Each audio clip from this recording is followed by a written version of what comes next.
Good morning, PT on Ice crew. It is RJ here out in Las Vegas.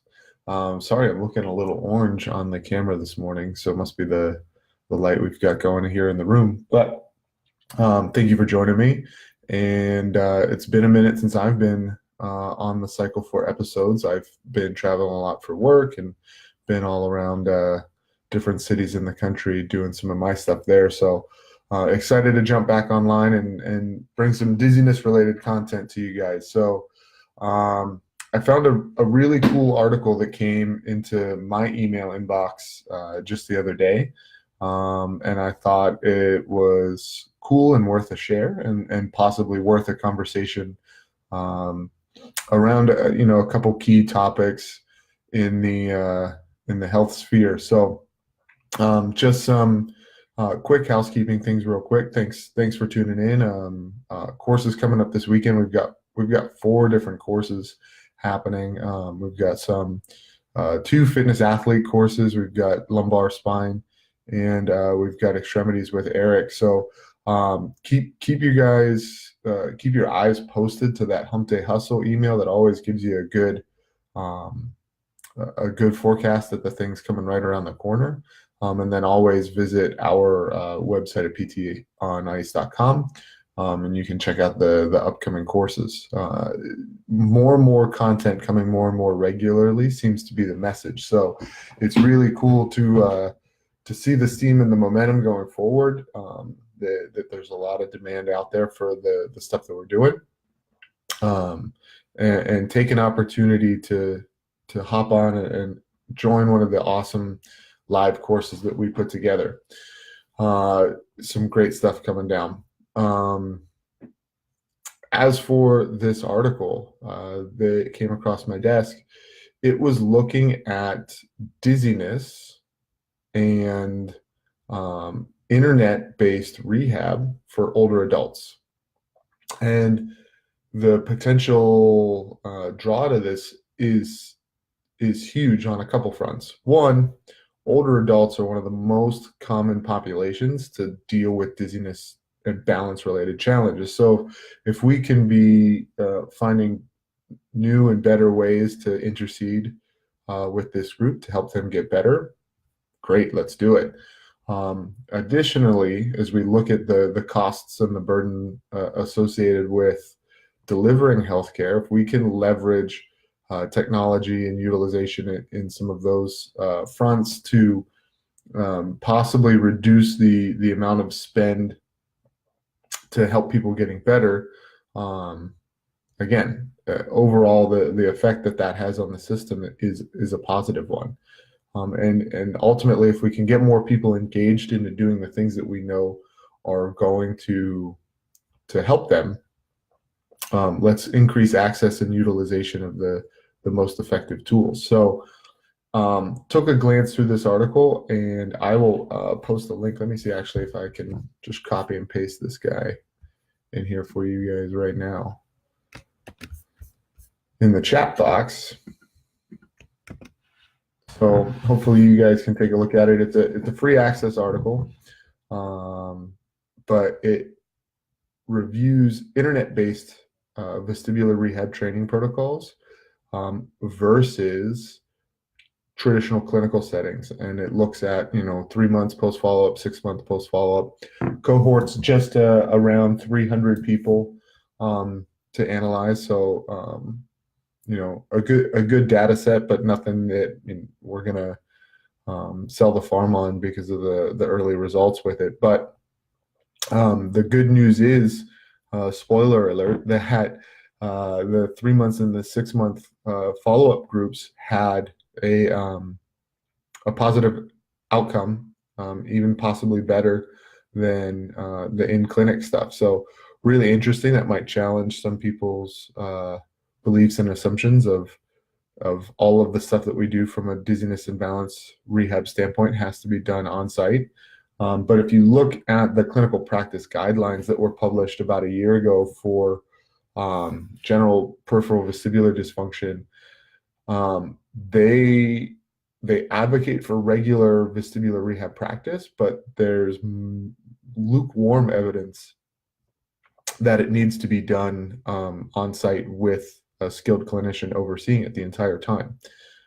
So this kind of again falls into um, that model where we can probably get a patient in, we do a really solid evaluation, we get an understanding of what's going on with them, we do some work in the clinic with them, and then we can have more of a collaborative relationship with independent management of some of their symptoms, and check in at a lesser frequency than we possibly may in certain other outpatient type setting conditions. So um, there's a link in that article to a website, and that website is it's a balance.lifeguidehealth.org, and that's what they use to do their online program with. So I went and I checked out that website as well.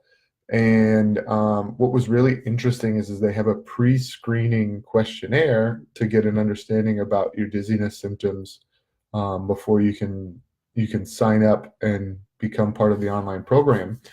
And when I filled it out just with some uh, make-believe answers, like I was pretending I was a patient, it actually restricted me from joining the program because it said, hey, based off of these answers, we feel like you need a little bit more medical oversight before we would recommend dizziness retraining exercises for you. One of the things was, have you recently had or have you been told that you need an Epley maneuver? And I marked yes because BPPV being one of the most common problems related to dizziness, and a lot of patients have walked into my clinic and have either read it on the internet, or a doctor who isn't totally informed in this area doesn't understand what their dizziness related problems are, and just kind of blanketly states, hey, you need an Epley maneuver, go see these guys over at physical. And the patient would walk in and they would say, my doctor told me that I need to come get an Epley maneuver. I would do an examination, and that was an irrelevant treatment to their actual problem set. So I know there's a perception out in the real world that getting an Epley maneuver is the fix for all types of dizziness related problems. And if you do your, Dr. Google research and you're looking online, there's a lot of times where the Epley maneuver is proposed as the solution. So I decided to select that in my questionnaire, and then I also had picked the question related to, do you feel dizzy or lightheaded, like you might pass out if you stand up too quickly? Both questions flagged me for not being able to participate in the program. The lightheaded, passing out feeling related to possible cardiologist consult, and blood pressure, medication related issues. And then the Epley maneuver, it said, because I may, if I've recently had an Epley maneuver, I may undo the effects of the Epley maneuver by doing their exercises. Because of what I've been able to read and discern, getting further into it past this part now, is that a lot of the exercises are head moving related training. So nodding your head, shaking your head, putting your head in different positions. Basically, what I can read from the article and what I can see from their website is they're doing desensitization training. They're getting the person to start to stimulate their vestibular organ by moving their head. In many of the cardinal planes, they probably have the patient standing up and sitting down and moving their body, becoming more tolerant to movement again, because we know that patients that deal with dizziness symptoms become movement adverse. The movement around is provocative to their symptoms, so they start to self-restrict their behavior. The more they self-restrict their behavior, the worse their symptoms get when they actually are forced to move their body in space. So it becomes a perpetual cycle. So this is starting very easily to start to break that cycle by sitting there, nodding your head, shaking your head, taking it up to standing and moving around, and doing those things. So um, the reason that they believe potentially that moving your head would undo an Epley maneuver has pretty much been tested out in research that there shouldn't be we shouldn't instill fear of movement post treatment. If an Epley maneuver was effective when we delivered it, then it has been effective, and the patient should be able to go about their day. So that's interesting that they still used that as a restrictive criteria to the group, to letting you into the online exercise group. Now, when I dove a little bit deeper into the research article, another piece that again falls really in line with a lot of the stuff that we do here at ICE and we talk about in treating the whole human is there's apparently a large emphasis as you stick with the program on a cognitive based psychological intervention piece on top of the physical exercise, the mechanical training. And so again, looking at the fact that there's a huge piece of depression, anxiety, behavioral related influences that occur in patients that suffer from dizziness related disorders, especially in the older adult population, that this program puts a good amount of emphasis and training on cognitive based physical therapy rehab as well on top of the head position stuff. So as you put in your emails, it sends you regular reminders about your program, keeps you up to date with where you are, but it's also encouraging you and sending you other things to help improve adherence, improve motivation to do these things. So watching this happen and go through and seeing how that affects these people to achieve as good or better outcome as going into our clinical practice, has to humble us and possibly check our ego that, for a long time in my role, I've always said, the human body has a great capacity to heal, and what it needs sometimes is for us to just shepherd it along the way. We've got to just kind of help find the direction that it needs to go and put up those bumper car rails to nudge it in the right direction. And if we do that, then the organism is just very good at getting where it needs to be.